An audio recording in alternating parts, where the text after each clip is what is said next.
Sampai akhirnya ibu yang mengandung anak, membesarkan anak, menyusukan anak, melahirkan anak, meregang nyawa, apalah yang bisa dikasihkan anak itu untuk ibu? Gajinya pun diambil bininya, mobil dibelinya, dipakai mertuanya, rumah dibangunnya besar, bukan ibu megang kuncinya, bininya megang, mertuanya yang datang, ipar-iparnya yang datang. Ibu dapat apa? Tapi ibu dapat tiap hari dapat 2 juz. Anak yang hafal Quran di satu hari menghafal 2 juz. 1 bulan khatam 2 kali, 1 tahun khatam 24 kali. Itulah ibu yang paling beruntung melahirkan para penghafal Quran. Mudah-mudahan anak-anak ibu semua penghafal Quran insyaallah. Assalamualaikum warahmatullahi wabarakatuh. Saya berada di asrama Ma'had Az-Zahra, 4 lantai 36 kamar. Ada tak ada kita, asrama ini tetap jadi, anak-anak tetap menghafal Quran di sini, tetap jadi orang, tetap menjadikan amal jariah mengalir. Kita hanya sekedar menumpang tuah, mengambil berkah. Mari kita selesaikan bangunan ini melalui transfer ke BSI nomor rekening 76777772227 atas nama Pendidikan Hajah Rohana, almarhumah mak saya. Nomor admin jangan lupa kontak ke nomor 0811 6650 026. Berkah selalu. Assalamualaikum warahmatullahi wabarakatuh.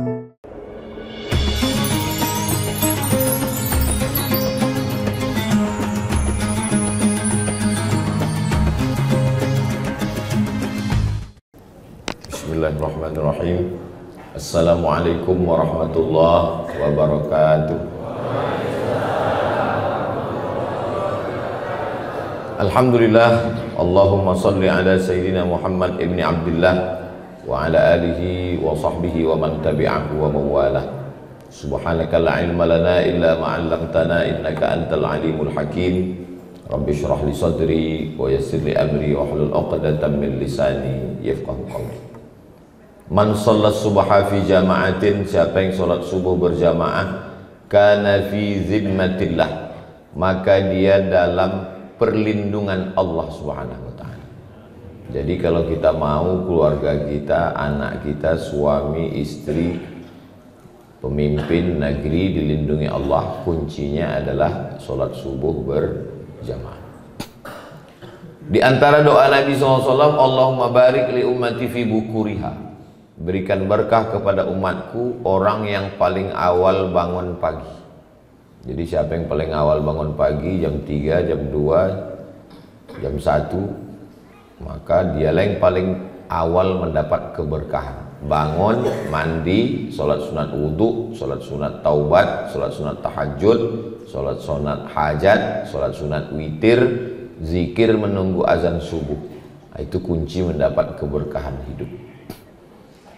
Man shalla subha fi jama'atin, siapa yang sholat subuh berjamaah, summa qa'ada yadhkurullah, habis sholat jangan keluar masjid, duduk berzikir mengingat Allah. Kalau ada ustadz buat pengajian, tak ada ustadz duduk berzikir, istighfar 1000, salawat 1000, la ilaha illallah 1000, insyaallah baca pelan sampai waktu maghrib. Jadi kalau di Pulau Kundur maghribnya jam 6.30, berarti berzikir sampai jam 6.30. Maghrib 6.11, berarti sampai jam 6.11. Sampai jam 6.11 nanti kita pun selesai sholat sunat isyraq 2 rakaat. Sholat subuh berjamaah, duduk berzikir mengingat Allah sampai terbit matahari, lewatkan 12 menit. Itu cara mudahnya, tengok.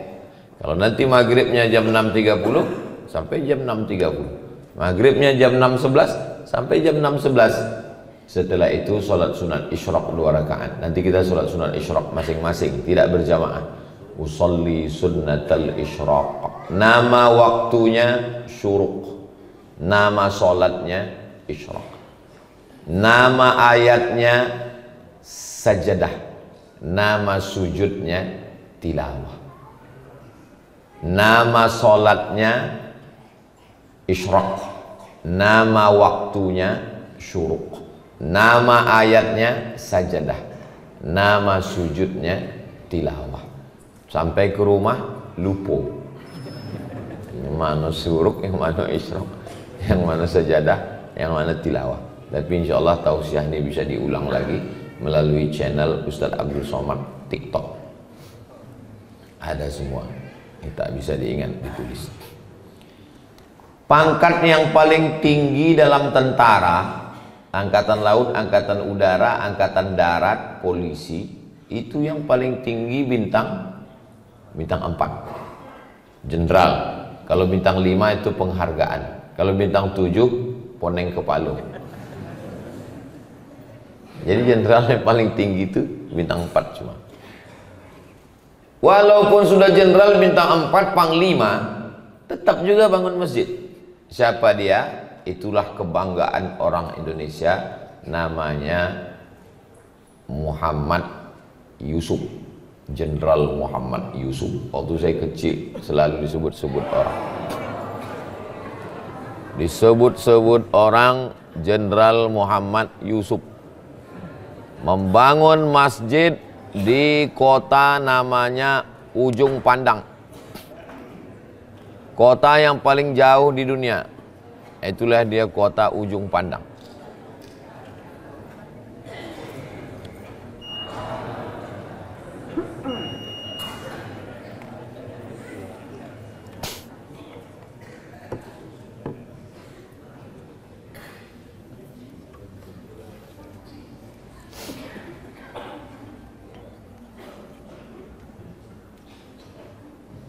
Bismillah.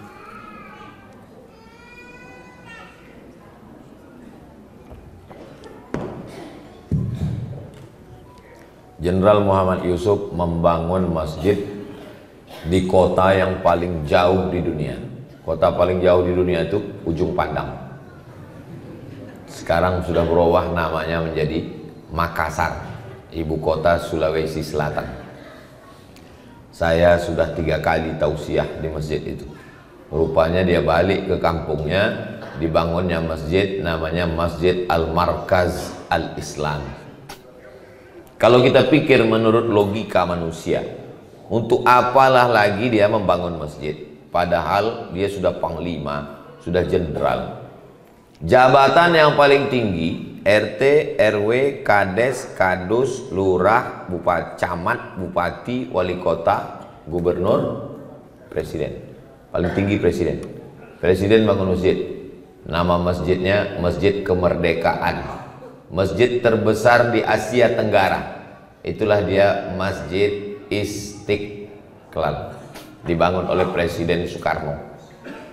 Meninggal Presiden Soekarno, naik Orde Baru. Presiden juga membangun masjid.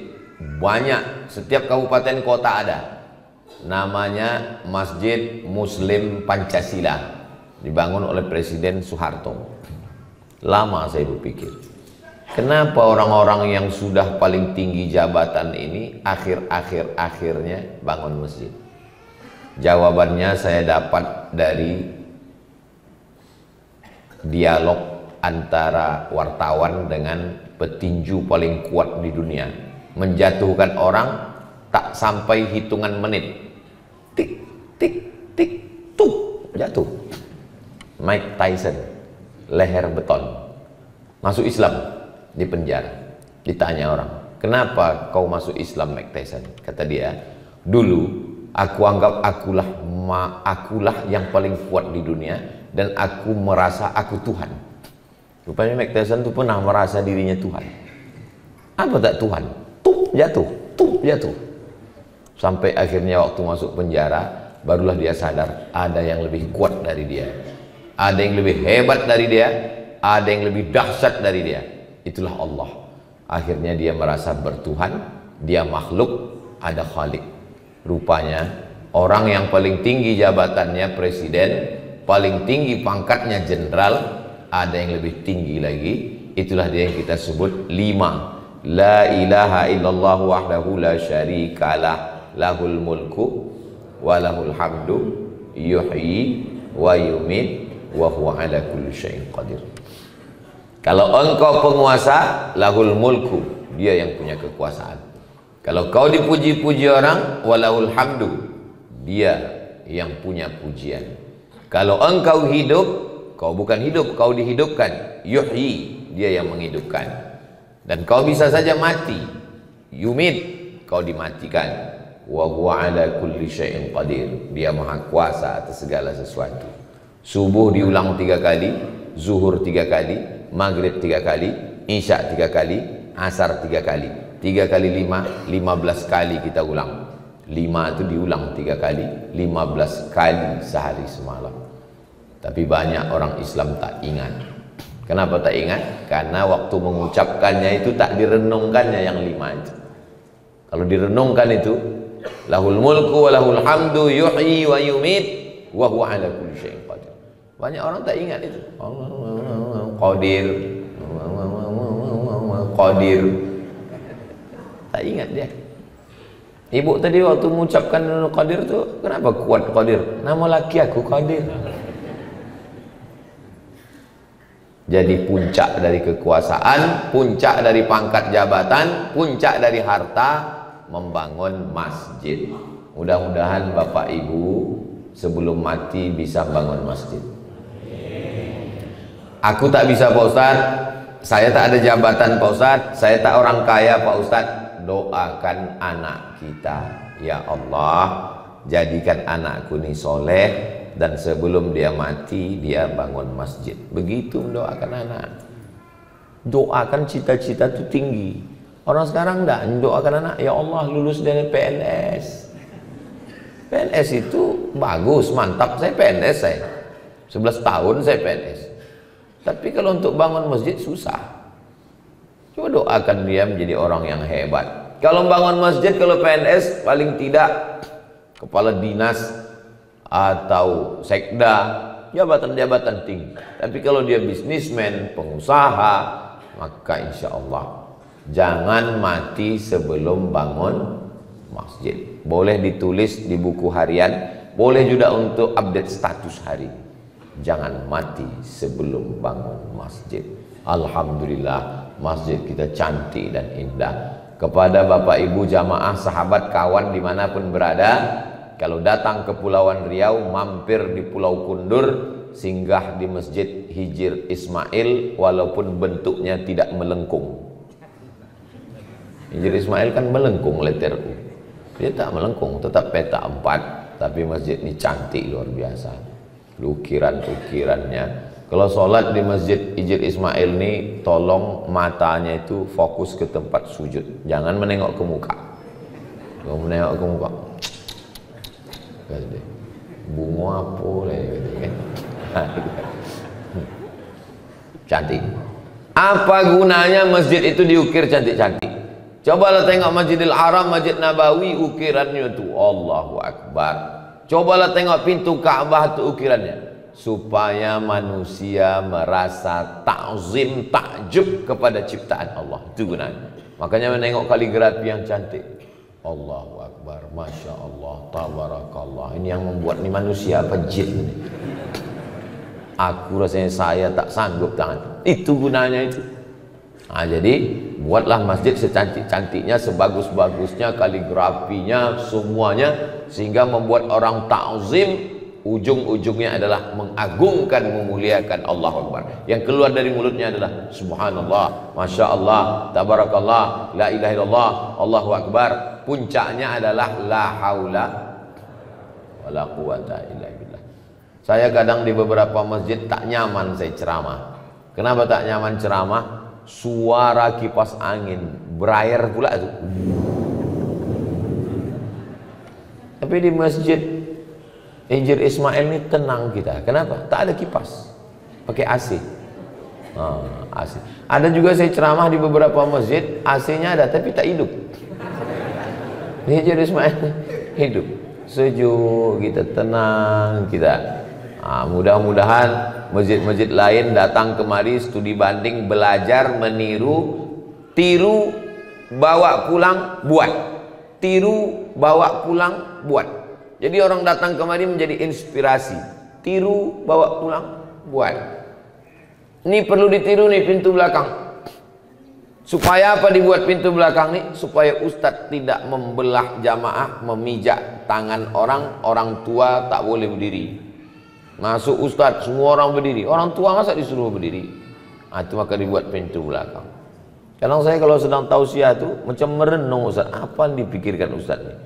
Yang saya pikirkan, gimana keluar dari masjid ini nanti? Nah, membelah jamaah nih. Zalim itu aniaya, memijak-mijak orang, melangkahi bahu orang. Ini bagus, buatkan pintu belakang. Sehingga nanti ketika bapak semua sedang sholat, saya pun diam-diam pulang saya. Nah, jadi arsitektur bangunan bagus. Ketika Sultan Melayu Delhi sedang berkuasa, dan untuk Pulau Sumatera ini disitulah puncaknya. Kenapa? Karena tanah paling subur, Belanda membangun perkebunan tembakau untuk buat cerutu di Eropa. Daunnya tak boleh berlubang. Namanya tembakau Delhi. Paling enak di dunia, kata penikmat tembakau. Itulah dibuat rel kereta api. Didatangkanlah kuli-kuli dari berbagai macam negara. Itu maka di kota itu ada kota pecinan yang isinya orang-orang dari Tiongkok. Dan ada kampung Keling, sekarang berubah menjadi kampung Madras. Maka sultan yang paling hebat waktu itu namanya Sultan Harun Ar-Rasyid membangun masjid 1.000.000 sak semen. Namanya Masjid Al-Masun. Al-Masun artinya dijaga, dipelihara Allah Subhanahu wa ta'ala. Dibangunnya istana, namanya Istana Al-Maimun. Istananya cuman 300.000 sak.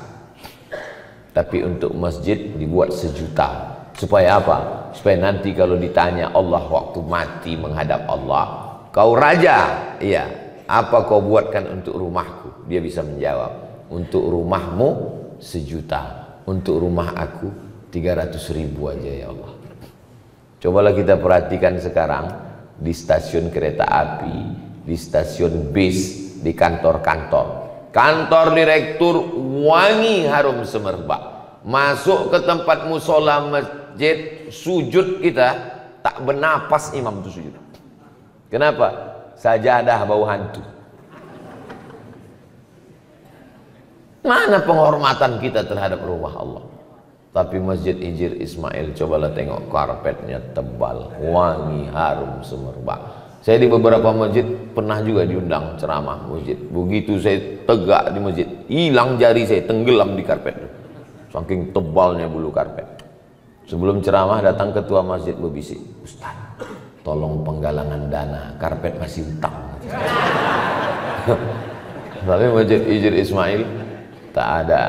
Nah, ini perlu kita ambil hikmah. Mudah-mudahan motivasi anak-anak muda ini, dia berpikir aku mesti jadi pemimpin, aku mesti jadi orang kaya, aku mesti jenderal, sehingga gantungkan cita-citamu setinggi bintang di langit, tapi kakimu tetap menginjak di bumi.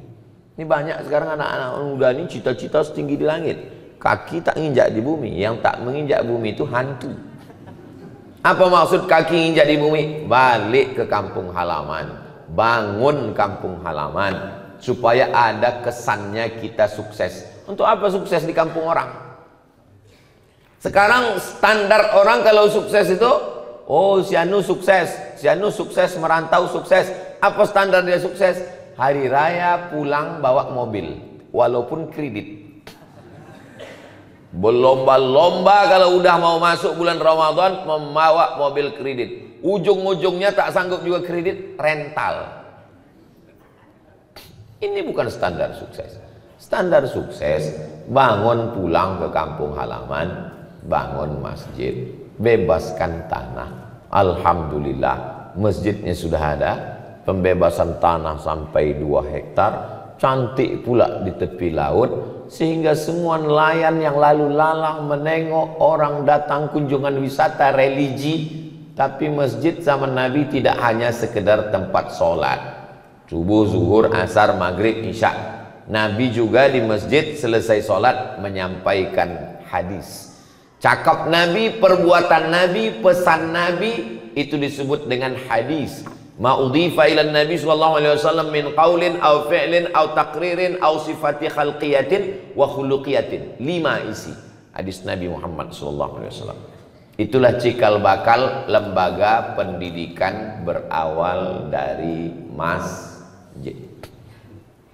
Masjid tertua di Mesir namanya Masjid Amr bin As. Dibangun oleh sahabat Nabi namanya Amr bin As. Dikirim oleh Khalifah Umar bin Khattab. Amr, pergi kau ke Afrika Utara, Islamkan mereka.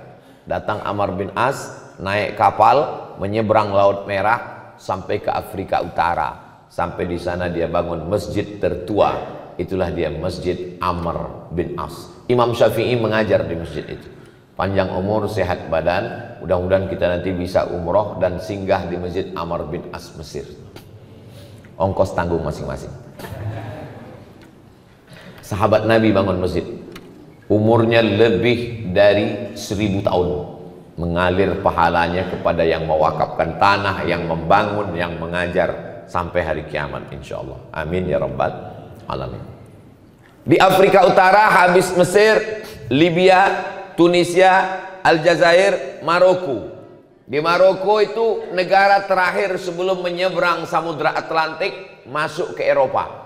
Ada masjid paling tua namanya Masjid Qarawiyyin. Sekarang jadi universitas. Universitas tertua di dunia namanya Universitas Qarawiyyin. Berawal dari masjid. Universitas Qarawiyyin, dari Masjid Qarawiyyin. Di Tunisia ada namanya Masjid Zaituna, jadi universitas. Universitas Zaituna. Di Mesir ada masjid namanya Masjid Al-Azhar, jadi universitas. Universitas Al-Azhar. Katanya Al-Azhar paling tua Pak Ustaz. Iya, karena yang ceramah itu alumni Azhar. Dibilangnya Azhar paling tua. Padahal ada yang lebih tua lagi, Qarawiyyin. Qarawiyyin, Zaituna, Al-Azhar. Semua berawal dari masjid. Maka mesti ada lembaga pendidikan. Apakah Masjid Hijr Ismail ada lembaga pendidikannya? Alhamdulillah. Ada lembaga tahfiz Quran. Di Jawa orang tak penting ijazah. Makanya banyak pondok pesantren tak ada ijazahnya. Ada pondok pesantren umurnya 300 tahun, tidak ada ijazah. Tidak ada ijazah sanawiyah, tidak ada ijazah PDF, tidak ada ijazah muadalah, tidak ada ijazah SMP. Jadi waktu kita tanya kiainya, Pak Kiai, ya, pondok ini tidak ada ijazahnya, tidak ada. Di sini orang datang baca Quran, hafal Quran, baca kitab, pulang. Kenapa tak ngurus ijazah? Karena kalau ngurus ijazah, barokahnya hilang. Pondoknya masih hidup dari sekarang. Sumatera tak bisa. Di tempat kita, pertama kali yang ditanya orang, kalau tamat dari sini apa ijazahnya? Jadi kita mau tak mau, ikutlah selera orang Sumatera. Kalau kita buat ikut macam pondok di Jawa, tak ada orang mendaftar. Maka buatkan formal. TK. Ditanya orang, kalau anak saya tamat TK ini ada ijazahnya? Ada. Dari mana? Diknas TK. Tak usah muluk-muluk. Tamat TK, hafal juz amma. Supaya apa? Supaya anak TK ini jangan asik menyanyi. Topi saya bulat, asik bulat ya.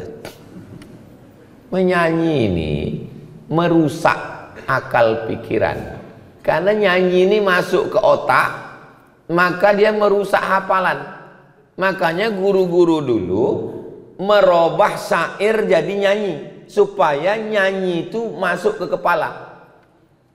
Kalamuna lafzun mufidun kastaqim ismun wa fi'lun summa harfunil kalim. Dinyanyikan itu supaya masuk ke kepala. Begitu juga dengan tuan imam kita tadi, dilantunkan ayat Quran itu supaya menggema dia di kepala. Bismillahirrahmanirrahim. Alhamdulillahi rabbil alamin. Jangan menyanyi, tapi ayat itu yang dilantunkan supaya masuk dia ke kepala. Karena kalau nyanyi itu nanti waktu mau tidur, bangun tidur, terngiang dia di kepala, merusak yang lain. Makanya ulama kita pandai, sholawat tuh dinyanyikan, zikir dinyanyikan, subhanallah walhamdulillah, supaya apa? Supaya terngiang di kepala. Karena kalau dibaca lurus-lurus saja tak tengiang, teringat. Di alam bawah sadar kita masuk dia ke kepala. Makanya syair-syair itu dilantunkan dengan irama, dinyanyikan. Supaya apa? Supaya nyanyi tak masuk, lagu tak masuk ke kepala. TK, SD, SMP berasrama. Saya senang sekali datang ke Pulau Kundur ini. Kenapa? Tinggalnya di asrama. Rasa santri malam ini. Ustadz nanti ceramah tinggalnya di hotel. Kita ustadz mau ceramah subuh, pakai peci, pakai sorban, pakai sarung, tinggal di hotel. Malam Ahad, malam libur, macam-macam lah di hotel. Keluar dari hotel, masuk di lift, macam-macam ditengok di lift tuh. Ada yang kain belum selesai dijahit, ada resleting putus. Mau tak ditengok, takut salah picit lift. Mau ditengok, takut berdosa. Tapi kalau coba kalau masjid-masjid macam masjid Hijir Ismail semuanya, ada kamar khusus untuk ustadz. Tenanglah ustadz ceramah. Istri-istri ustadz pun kalau bertanya, abang di mana? Aku tinggal di samping masjid. Kan tenang dia. Abang di mana? Aku di hotel gitu. Perlu orang studi banding datang ke masjid Hijir Ismail ini untuk menengok di mana lokasi membangun masjid. Lokasi mesti strategis, cantik. Di mana tempat asrama? Bagus. Kelas-kelasnya di mana? Tanah kosong udah ada. Cuman banyak juga orang cemas, siapa lah yang akan membangun tanah kosong ini nanti? Pak Bupati udah habis 2 periode. Jadi Pak Bupati ini mesti jadi gubernur. Saya sebetulnya mancing aja ini. Dari bunyi aminnya macam tak yakin orang. Bukan tak yakin, orang tawadu itu memang begitu. Dia dalam hati aja. Amin ya Rabbal. Dilanjutkan oleh orang-orang yang cinta ke masjid, insyaallah. Bang Harbi Selamat Hud, doktor, dosen. Dari mana? Dari Pulau Kundur. Apa gunanya sukses di Batam? Pulanglah ke Pulau Kundur nih, bangun Pulau Kundur ini. Betul Bapak Ibu? Betul kata orang nih Bang. Bapak Ibu yang dimuliakan Allah Subhanahu wa taala, harimau mati meninggalkan belang, gajah mati meninggalkan gading, manusia mati meninggalkan utang. Berutang nama kita kalau kita tak bangun ini.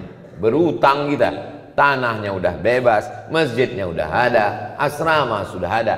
Tinggal membangun kelas TK, SD, SMP, SMA, boarding, berasrama. Anak-anak sekarang tidak bisa di rumah. Saya tidak bisa membiarkan anak SMP, SMA di rumah. Anak keponakan tak boleh di rumah. Serahkan ke pondok. Kenapa? Handphone, laptop, komputer, parabola, TV. 5 ini tak bisa kita jaga. Ini saya pergi nih. 5 hari, 3 hari, hari Jumat, hari Sabtu, hari Ahad pulang. Siapa mengontrol anak-anak? Tak bisa. Makanya anak-anak yang paling selamat tinggal di pondok pesantren. Daftarkan segera anak Anda Islamic Boarding School di Pulau Kundur, samping Masjid Hijir Ismail. Inilah yang paling hebat. Sekolahnya belum ada, sudah ada iklannya. Bayangkan Bapak Ibu itu. Orang sibuk mau mengiklankan sekolah, sekolah udah ada, bingung mau mencari bintang iklan. Ini belum ada lagi sekolahnya, udah ada iklannya. Nanti saya berpikir 2 tahun, 3 tahun, 10 tahun akan datang, begitu sekolah berdiri, bingung pengurus. Cemana kita mau mengiklankan sekolah? Cari ceramah Ustaz Somad dulu. Mau ditelepon Ustaz tuh mau minta iklan, dia udah mati pula. Bapak Ibu yang dimuliakan Allah Subhanahu wa taala. Berpikir kita untuk 20-30 tahun akan datang. Ini Pulau Kundur letak strategis. Sijori, Simpang 3, Singapura, Johor, Kepulauan Riau. Dari sejak zaman penjajahan Portugis sampai sekarang. Siapa yang datang ke pulau-pulau yang cantik segitiga ini? Karena ini adalah penyeberangan Selat Malaka. Kenapa orang datang kemari? Karena ini tempat strategis luar biasa. Datang Portugis, datang Jepang, datang Belanda, datang Inggris, mereka bagi-bagi. Inggris kau naik ke atas, itulah dia jadi Malaysia. Belanda kau turun ke bawah, inilah dia jadi Indonesia. Portugis kau pergi ke timur, pergi orang itu ke Tidore dan Ternate. Portugis apa Portugal Pak Ustaz? Nama negaranya Portugal, orangnya Portugis. Nama negaranya Portugal, orangnya Portugis. Jadi Portugal itu negara, bukan persatuan orang tua gatal. Kenapa orang itu dulu mau datang kemari? Karena ini negeri yang diberkahi, tempat lalu lalang, tempat lalu lintas laut. Sampailah hari ini, sampai khawatir orang karena Cina akan merebut Natuna, tentara pun diturunkan, pangkalan pun dibangun, bala tentara TNI Negara Kesatuan Republik Indonesia. Kenapa? Dari sejak zaman penjajahan dulu sampai sekarang. Beruntunglah Bapak Ibu yang dilahirkan di Pulau Kundur ini, kita jaga nih ke depan. Apapun yang datang kemari tak usah khawatir. Kenapa? Bentengnya sudah ada. Insya Allah anak-anak kita tetap ahlus sunnah wal jamaah, tetap dalam la ilaha illallah Muhammadur Rasulullah sallallahu alaihi wasallam. Disinilah dia belajar akidah ahlus sunnah sifat 20. Jangan khawatir Wahabi, jangan khawatir Syiah, jangan khawatir Mu'tazilah, jangan khawatir Jabriyah, jangan khawatir Qadariyah, jangan khawatir sekuler, liberal, komunis, ateis, agnostik. Banyak aliran-aliran sekarang, macam-macam aliran.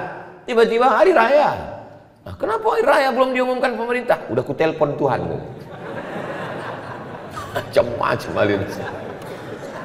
Itu anak-anak kita diajarkan wujud qidam baqa mukhalafatu lil hawadisi qiyamuhu binafsihi wahdaniyah qudrat iradat ilmun hayat sama basar kalam. Akidahnya Ahlussunnah wal Jamaah. Fikihnya bermazhab, mazhab Syafi'i. Cari di pondok-pondok salafiyah yang dicari dia memang spesialis dalam bidang fikih mazhab Syafi'i. Dari mulai kitab yang kecil Matan Takrib, naik ke atas Fathul Qarib, naik ke atas I'anatul Talibin. Nah itu. Jadi asal bisa dia baca kitab. Hafal Quran dulu. SMP. Kenapa ambil ijazah SMP? Mata pelajarannya tak terlalu banyak. Jadi anak ini SMP. Oh kalau gitu tak usah SMP Pak Ustadz, paket aja. Paket ini. Ya kalau dia nanti cuma jadi Ustadz Somad, paket tak masalah. Malang tak dapat ditolak, untung tak dapat diraih. Rupanya anak ini berprestasi, badannya sehat, tingginya 170, mau masuk dia tentara, hafal Quran. Pas mau masuk tentara, ditanya sama Pak TNI, mana ijazahnya? Paket, tak diterima. Apa tak menangis leleh air mata? Jangan paket, buatkan formal SMP. SMP pelajaran tak banyak, fisika, kimia, biologi, matematika, bahasa Inggris. Cukup. Berapa jam cukup? Waktu yang penuh dari mulai pagi, siang, malam ngapal Quran. Jam 3 malam anak-anak udah bangun. Ustadz-ustadz disiapkan pistol air menembak wajah anak bangun tidur. Bangun, bangun, bangun, bangun, bangun.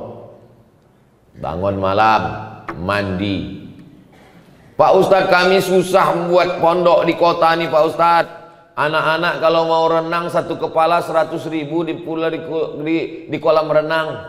Tapi kalau di sini buat pondok tak pusing memikirkan kolam renang. Bangun tidur campak sih. Renang gratis, 1 hari berendam situ. Diikat pinggangnya supaya jangan dilarikan hiu. Badannya sehat, otaknya cerdas. Anak menghafal Quran tak bisa di dalam kurung di gedung, tak bisa. Stres dia, suntuk, panas otaknya.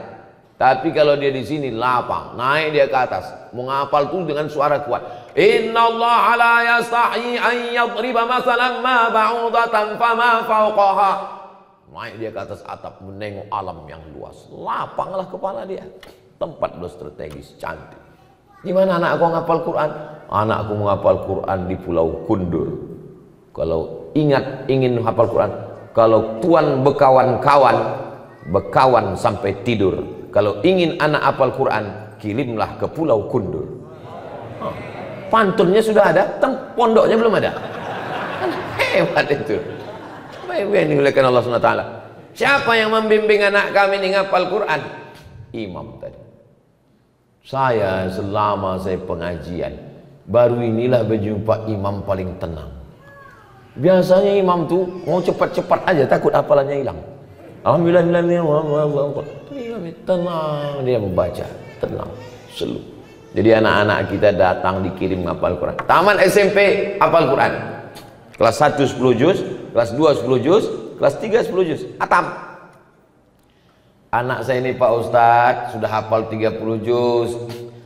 Tapi kata orang, untuk apalah hafal Quran kalau tak bisa baca kitab? Di manalah saya teruskan ya? Jangan bawa keluar, lanjutkan tetap di Hijr Ismail. Jangan pindah ke Multazam, jangan pindah ke Rukun Yamani, jangan pindah ke Hajar Aswad, tetap di Hijr Ismail. Lanjutkan, apa maksudnya? Baca kitab, naik. Kalau bisa untuk tingkat atasnya aliyah. Kenapa tak SMA? Karena kalau SMA tak bisa, nanti dia pergi melanjutkan ke Timur Tengah, ijazah SMA tak laku. Tapi kalau ijazah aliyah diakui di seluruh dunia, bisa dia ke Maroko, bisa dia ke Makkah, bisa dia ke Mesir, bisa dia ke Yaman. Karena ijazah aliyah muadalah, diakui, diterjemah ke bahasa. Kalau mau masuk tentara, polisi bisa juga. Tapi kalau ijazah SMA, polisi, tentara, hakim, IPDN bisa. Tapi kalau dia mau ke Timur Tengah, susah. Apakah ijazah aliyah?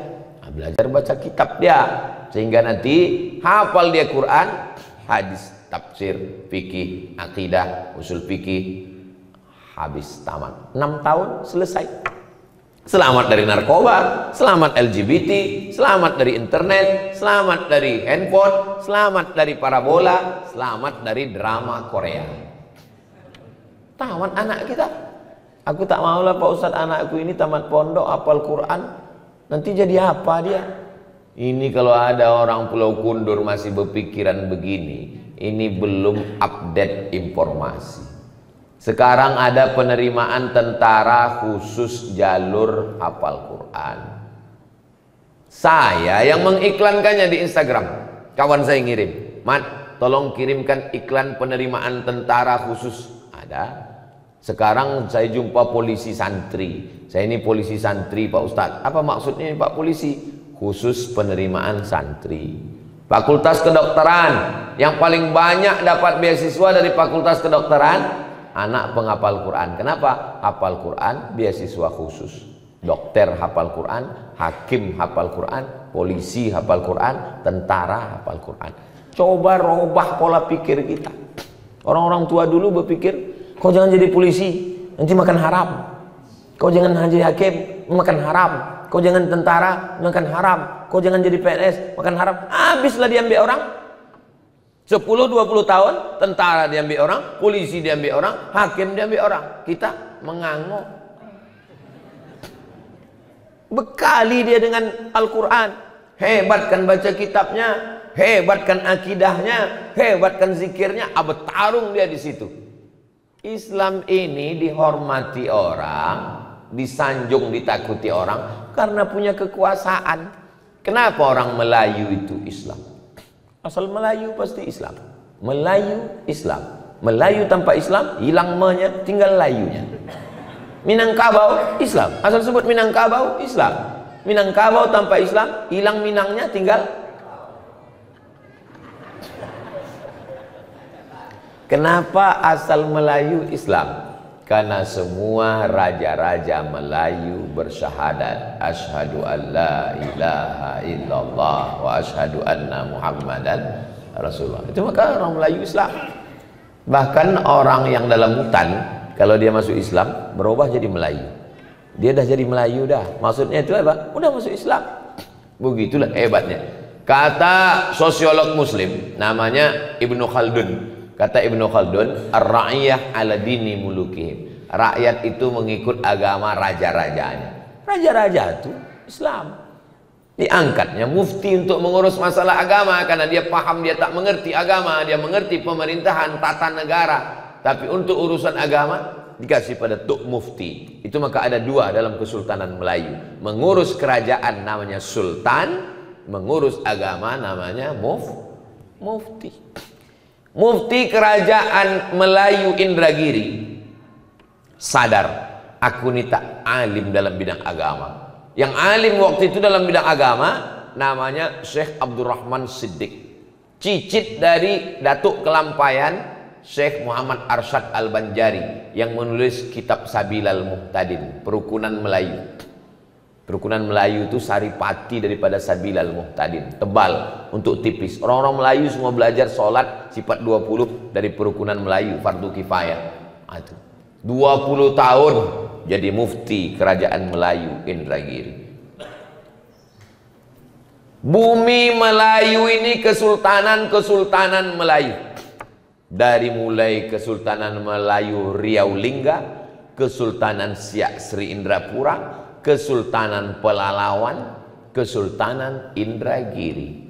Naik ke atas Johor, naik ke atas Terengganu, naik ke atas Malaka. Yang paling tua di antara semuanya, yang paling tua adalah Kesultanan Malaka. Sebelum Malaka ada yang lebih tua lagi. Ada yang lebih tua lagi dari Kesultanan Malaka, namanya Kesultanan Tumasik. Sebelum Tumasik ada yang lebih tua lagi, Kesultanan Kerajaan belum Islam Sriwijaya. Tumbang Sriwijaya, Pulau Sumatera, Palembang sekarang, menyeberang ke Tumasik. Hancur Tumasik, Singapura sekarang. Dulu Tumasik itu namanya. Dari Tumasik naik dia ke atas Malaka. Tahun 1500 abad ke-15 Sultan Malaka dikejar-kejar Portugis. Kemana dia lari? Lari ke Bintan. Karena Bintan lah yang paling hebat angkatan lautnya. Kesultanan Malaka minta perlindungan ke Bintan. Luar biasa waktu itu. Sampai di Bintan pun dikejar juga. Lari ke Kesultanan Kampar. Meninggal di tepi Sungai Kampar. Habis Kesultanan Malaka, muncul Kesultanan baru, Kesultanan Johor. Salah satu daripada kerabat Sultan Johor menyeberang ke Sumatera. Tahun 1723 itulah dia berdiri Kesultanan Siak Sri Indrapura. Ini serumpun Melayu semua. Baru ada Indonesia, ada Malaysia setelah datang penjajah kafir laknatullah alaihim ajmain, Belanda dan Inggris. Inggris inilah yang mengasihkan tanah. Ambillah tanah nih, kata Inggris. Nah, ambillah tanah nih, ambil. Dia yang mengasihkan tanah itu kepada Yahudi. Yahudi datang ke Sultan Abdul Hamid Turki, mau minta tanah Palestina. Sultan Abdul Hamid, ini kami bawa satu tas duit emas, tolong kasihkan Palestina itu untuk kami, kata orang Israel. Apa kata Sultan Abdul Hamid? Tidak. Menetes darah syuhada untuk menyelamatkan Palestina. Darah syuhada tak layak dibayar dengan emas. Akhirnya mereka gulingkan tahun 1924. Siapa yang mencaplok Palestina? Inggris. Inggrislah yang mengambil Palestina, habis itu diserahkannya ke Israel. Mudah-mudahan Allah menolong saudara kita di Palestina. Mereka lah yang mencabik-cabik negeri Melayu ini sehingga hancur berkeping-keping. Sekarang kita tinggal mendapat keping-kepingnya aja lagi. Anak-anak cucu kita mesti disadarkan ini. Bukan maksud saya setelah ini kita pulang bawa perang panjang mencari kedutaan Inggris. Datang turis-turis Inggris kita pancung kepalanya. Bukan itu maksudnya. Supaya kita sadar. Jangan sampai kita dibodoh-bodohi orang. Orang mengatakan kita dijajah 350 tahun karena nenek moyang kita bodoh tinggal di pokok kelapa.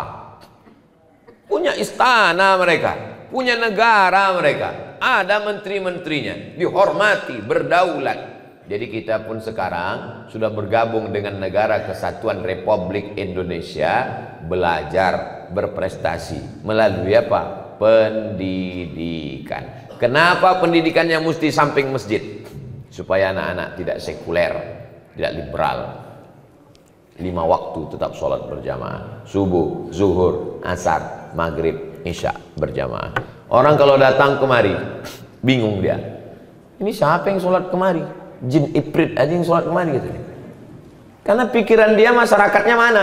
Kalau saya berpikir lain. Justru makin begini makin tenang anak-anak belajar di pondok dan tidak akan pernah kosong. Kenapa? Anaknya belajar, wali murid berdatangan.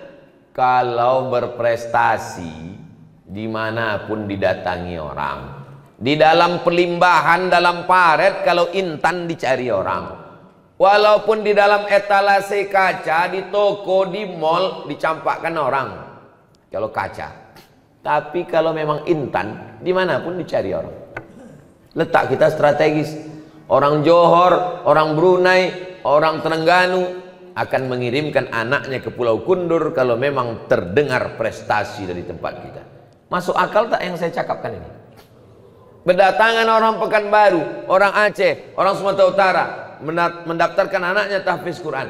Bangkit ekonomi, dagang, bisnis, jualan, ramai orang berdatangan. Dengan apa? Barokah Al-Quran. Allahumma arhamna bil. Yang paling susah itu pembebasan tanah. Tanah udah bebas. Paling susah itu bangun masjid. Masjid udah ada. Bebas tanah sudah ada. Tinggal lagi membangunkan kelas. Mana orang-orang Pulau Kundur, orang Melayu, orang Kepri yang kaya-kaya datang kemari. Saya mau ngasih kelas Pak Ustadz. Dengan syaratnya kelasnya mesti nama saya. Apalah payahnya? Kasih nama dia. Kasih nama. Nah, kalau perlu nama kau, nama bini kau, nama mertua kau, nama anak kau. Nah, sebaris nih kau semua. Siapa nama kau? Hang Tua. Buat kelas Hang Tua. Nah, siapa lagi nama bini kau? Nah, siapa namanya? Nah, Aminah. Buat Aminah. Buat Hang Tua, Aminah. Anak berapa? Hang Jebat, Hang Lekir, Hang Kesturi. Buat semua. Sebaris itu dia semua, keluarga semua. Yang penting buatkan kelas. Apalah susahnya itu? Supaya apa? Supaya orang kaya bukan karena rumahnya besar, orang kaya bukan karena mobilnya mahal, tapi kenapa? Meninggalkan sesuatu.